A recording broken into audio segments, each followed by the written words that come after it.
There are moments in life that change us in an instant, and then there are ones that we won't recognize until years later. The ones that quietly shape us while we're busy living our lives.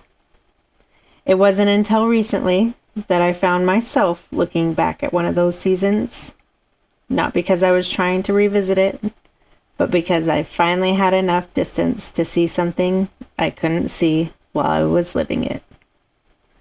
I hadn't changed all at once. I had slowly adapted, one small adjustment at a time, until one day I looked back and realized I had wandered farther from myself than I ever intended. And not because I chose to, but because the drift never announced itself. It simply became the way things were. Today, I'd like to invite you to walk through that season with me. Before we move any further into today's reflection, let's take a moment to slow things down. Get comfortable wherever you are, soften your shoulders, and take a breath with me. Take a slow breath in.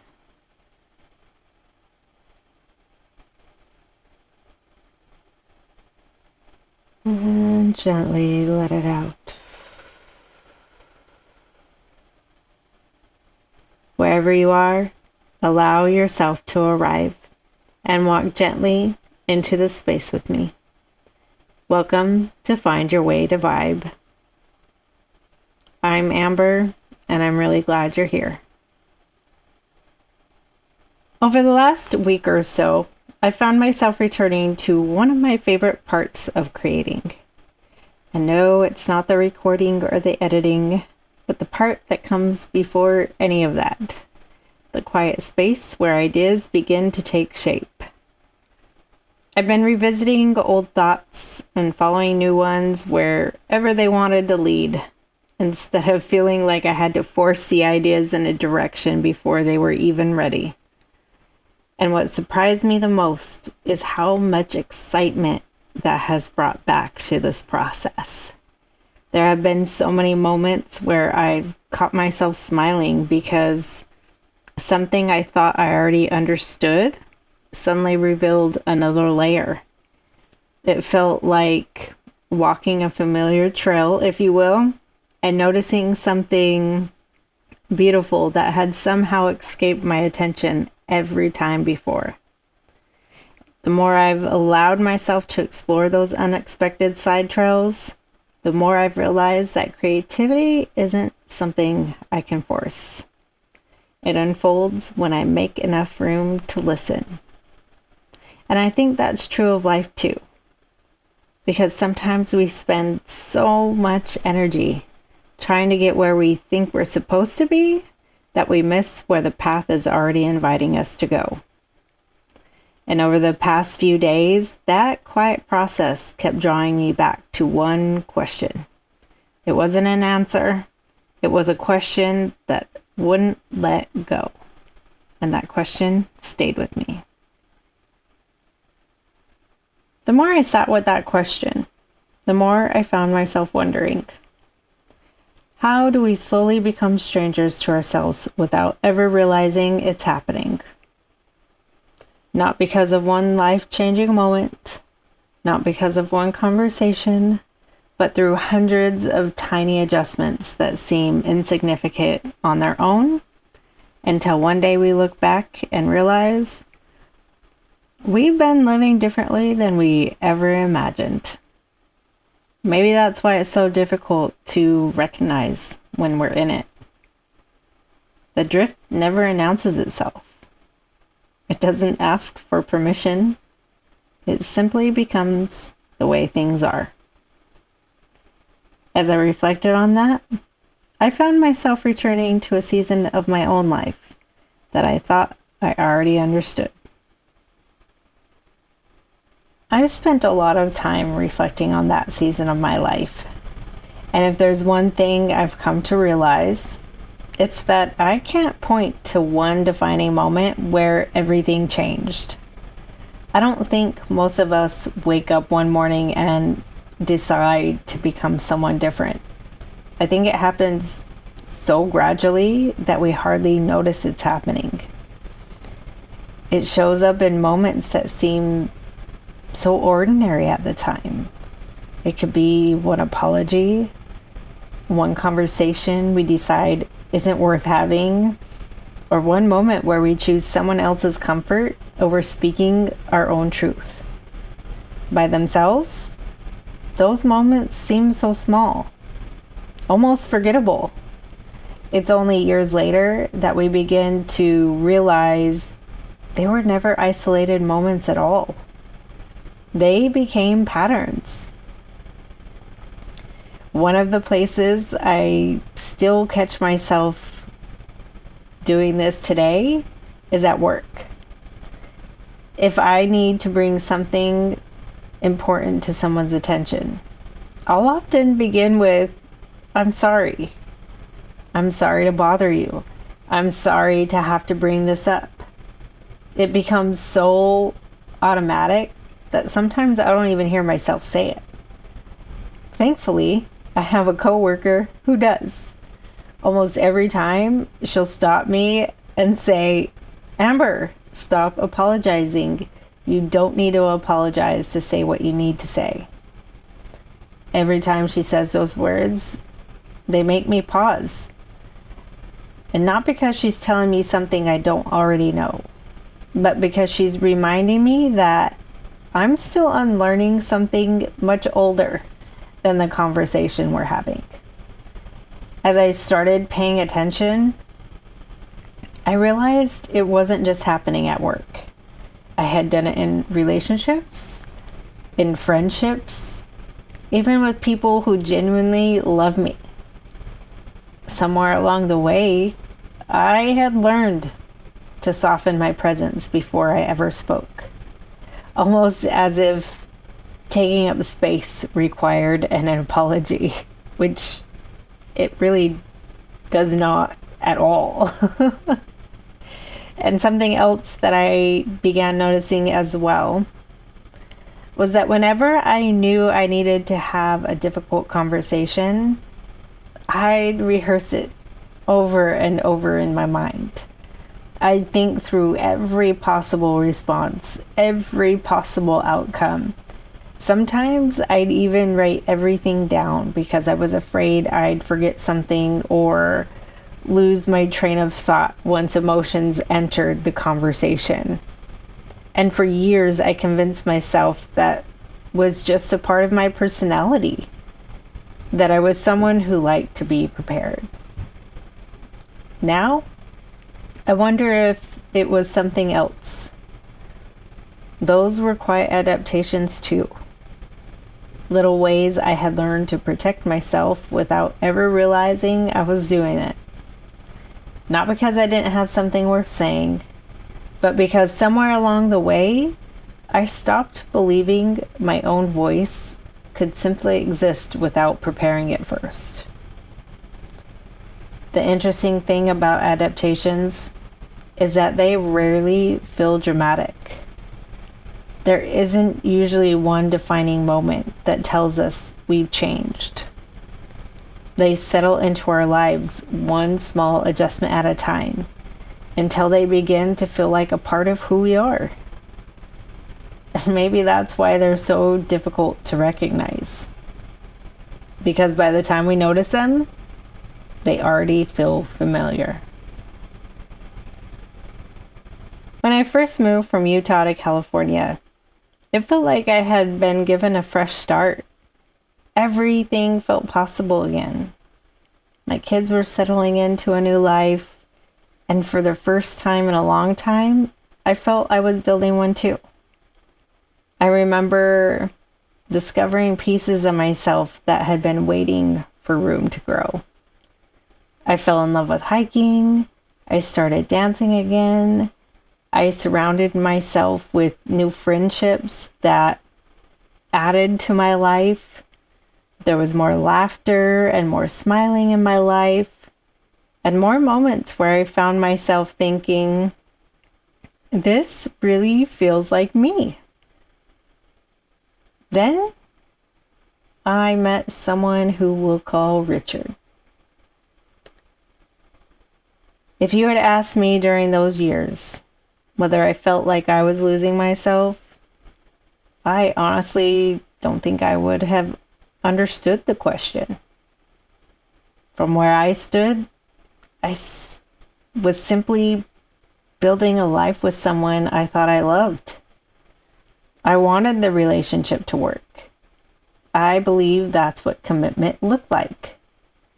So when things changed, I never questioned the changes themselves.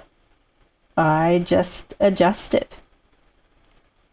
What surprises me most is that I didn't stop doing everything that I loved. Some of those things were still there. They just didn't feel the same anymore. For instance, I still hiked, but my hikes had become training for endurance events instead of wandering through the trees simply because it brought me joy. And there's nothing wrong with the endurance events because I love them so much. But somewhere in that shift, I had stopped giving myself permission to walk without a destination. And when I think about it now, that wasn't only happening on the trail. It was happening in my life too. Without realizing it, I had started making less room for the things that made me feel most like myself in order to fit him in my life. I convinced myself I was being patient, that I was being understanding, that relationships required sacrifice, or that if I tried just a little harder, or communicated a little better, or explained myself a little more clearly, things would eventually feel different. I never noticed that while I was making room for him in my life, I was making less room for myself. At the time, it never occurred to me that those two things were connected. Not because anyone told me to disappear, but because every adaptation felt reasonable when I made it. It wasn't until years later that I realized those adaptations had become the way I related to myself. They sounded like my own thoughts. They felt like my own personality. And because of that, I never questioned them. Looking back now, I don't think the first thing I lost was my joy. I think the first thing I lost was the quiet confidence that my inner voice deserved just as much space as everyone else's. And once that changed, I began living from everyone else's voice more than my own. I couldn't have explained it at the time, but something inside me was changing. I didn't have the words for it yet. I only knew that I was becoming exhausted in a way that sleep never seemed to fix. When I think about that season now, one of the first memories that comes back is our evenings after the kids had gone to bed, where we'd end up sitting out on the back patio. He'd be drinking his beers, and I'd usually make myself a couple of cocktails, not because I really wanted to drink, but because it helped calm my nerves enough to sit through another evening that I already knew how it would unfold. The conversation always started somewhere ordinary, something that had happened during the day, something related to work or the kids or just life in general.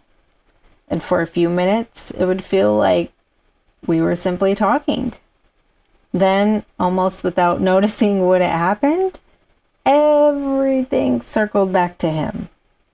His experience, his opinions, his stories, the incessant, constant bringing up of one specific event. Every conversation was like that.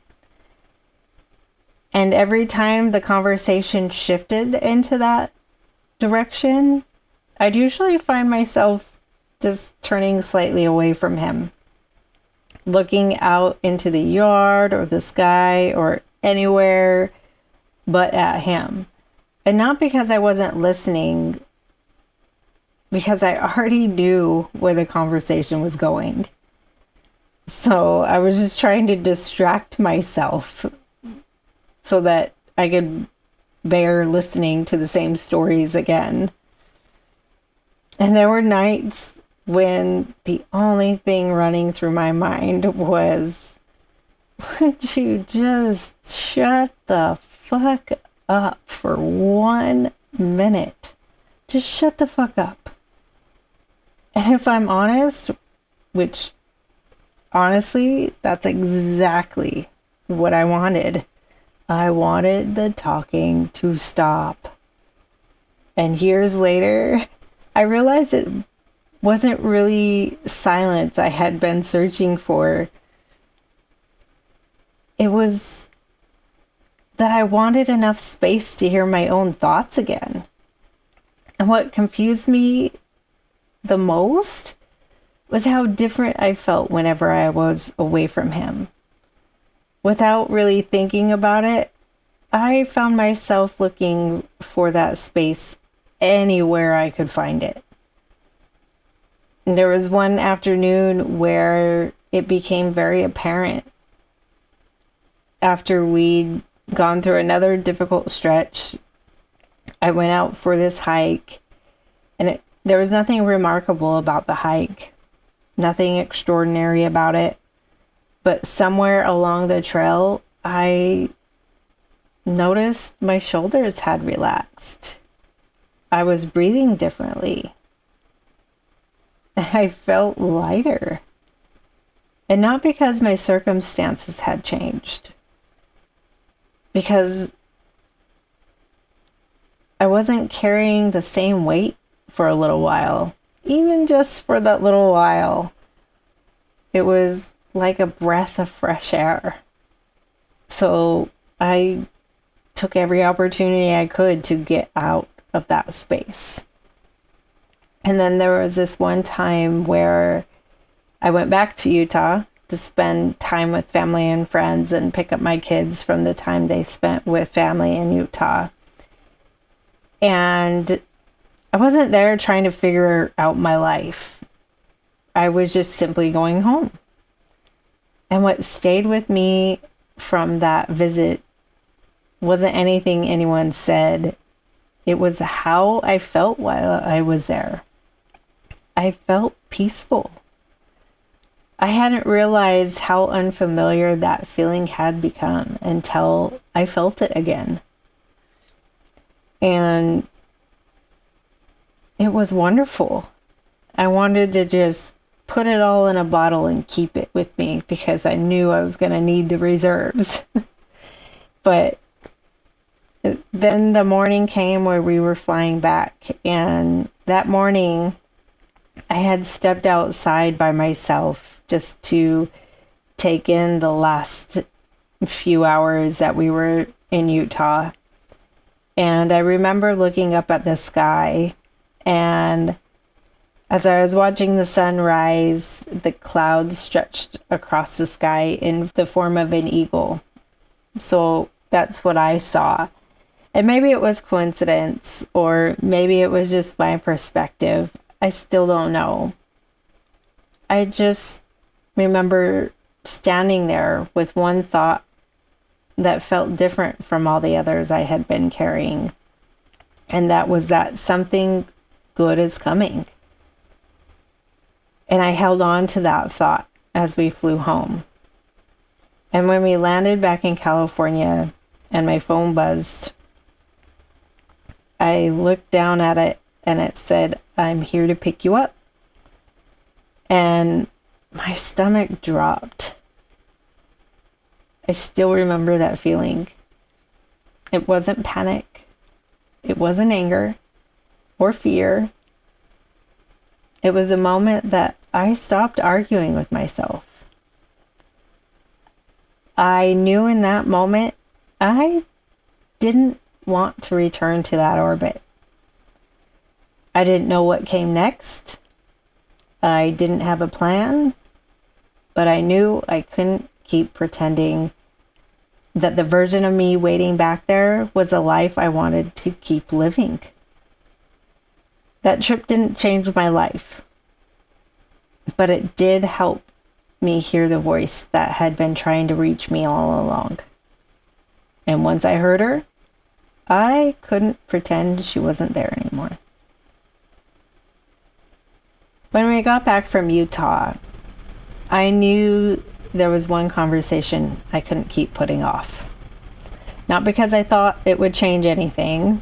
I already knew where it was going. A part of me was no longer willing to pretend I didn't. So I asked 3 questions. Very simple questions. The kind of questions that shouldn't be difficult to answer when you've built a life with someone and want to marry this someone. And as cliche as they may sound, I wanted to know if he knew the answer to these questions. And the first was, what's my middle name? He couldn't answer. Even though I had just handed him a check with my full name printed across the top. Then I asked, when's my birthday? His answer? I don't know. I know it's after my daughter's, though. He still couldn't tell me when it was. And the last question was the one that mattered most. I asked, when you walk into this house, what do you see? And without hesitation, he answered, a man who's trying to build a family. I sat with those words for a moment, and then I looked around the house, trying to see what he saw. And he's right, I did see a man. But the first thing my eyes landed on was the massive shadow box in the living room filled with his Spartan medals and pictures of him. And then I turned towards another hallway, and I noticed the line of skateboards hanging across the wall. And there were axes displayed around the house. Every room seemed to tell the story of his life.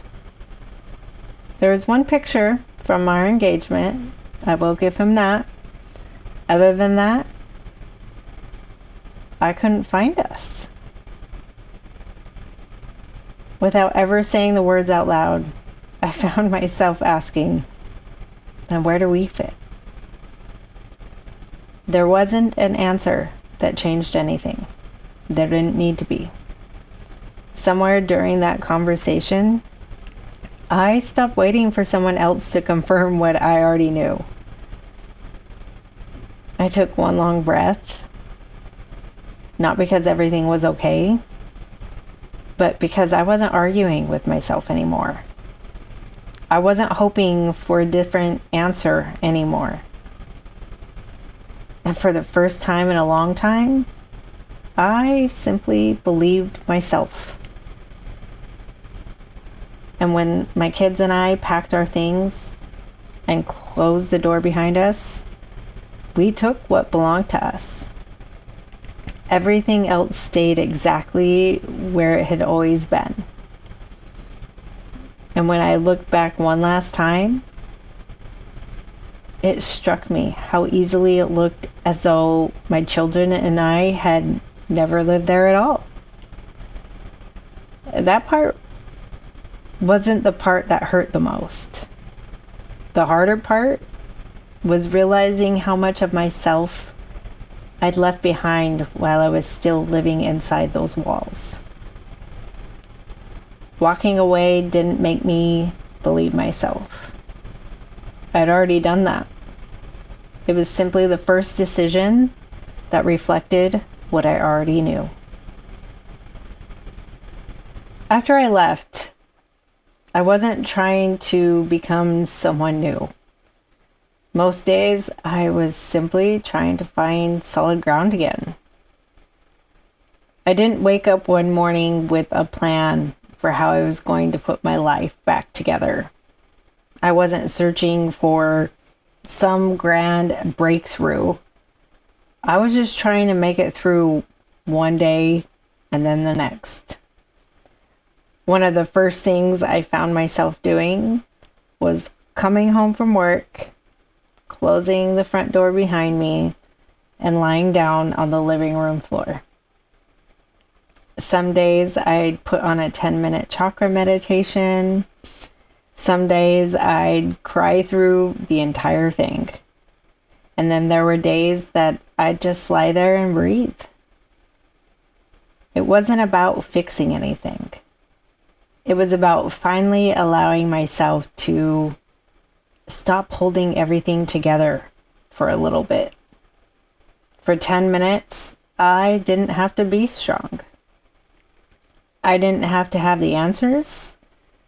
I didn't have to know what came next. I could just be exactly where I was. What surprises me is that the floor had been a part of my life long before any of this happened. When I was younger, my best friend Bridget and I had this little ritual after school where we'd go to Bridget's house. We would throw Totino's pizza in the oven or grab a bag of Cool Ranch Doritos and a couple of Pepsis, and we would sit there right there on the kitchen floor. And we'd eat and we'd laugh and we'd talk about everything.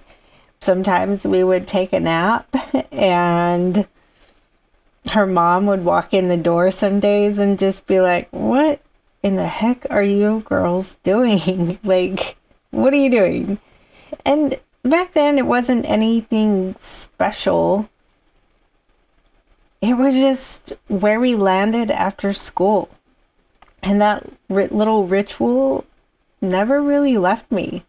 We still talk about it to this day, and occasionally we'll throw in a pizza and do the same thing. It's just a part of our friendship and something that we enjoyed doing together. So it started there. And then as I got older, I'd still find myself lying on the floor whenever I needed to think or I just needed space. Sometimes I'd put music on and lay there, and other times I'd just stare at the ceiling. There was just something about being there that always helped me settle.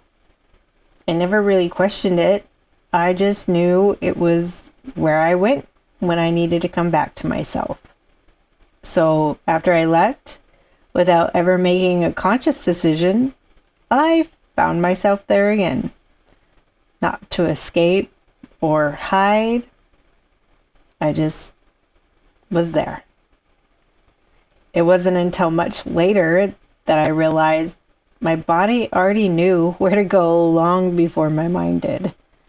It remembered a place that had always felt safe, a place where I could stop performing, a place where I didn't have to carry anyone else's expectation for a little while.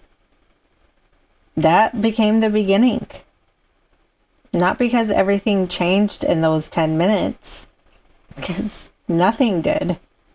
But every afternoon, I gave myself permission to just lie there, breathe, cry if I needed to, and simply be present with whatever I was feeling. I was choosing not to leave myself again. And after a while, other pieces of my life began returning too. I remember one evening putting music on while I was making dinner. And somewhere between stirring the food and singing along, I realized I was dancing. And I actually stopped for a second because it caught me off guard. I hadn't danced around my kitchen in a very long time at that point. It wasn't that I had decided to dance, but joy had simply shown up before I realized it was there. Other things found their way back too. The trails, my meetings, yoga, and eventually I found floating, where I could be in sensory deprivation for an hour with no conversations, no phones, no expectations. Most importantly, no noise, just stillness. For a long time, I thought I was discovering new ways to care for myself. Now I see it differently. Every one of those moments was leading me back to the same place. Not to a newer version of myself, but to the woman who had been there all along, waiting for me to come home. Over the last 10 years, I've come to appreciate that finding your way back to yourself isn't something you do once. It's something you keep choosing. Life has a way of pulling at our attention.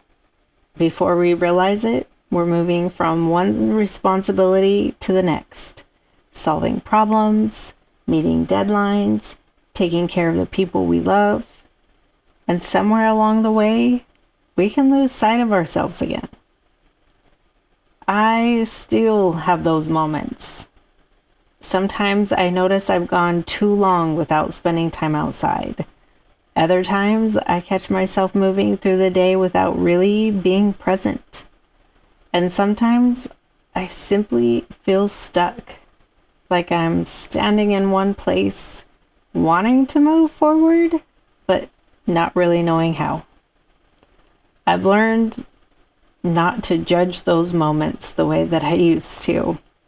Instead, I've started treating them as an invitation, a gentle reminder that it's time to check in, not with the world around me, but with myself.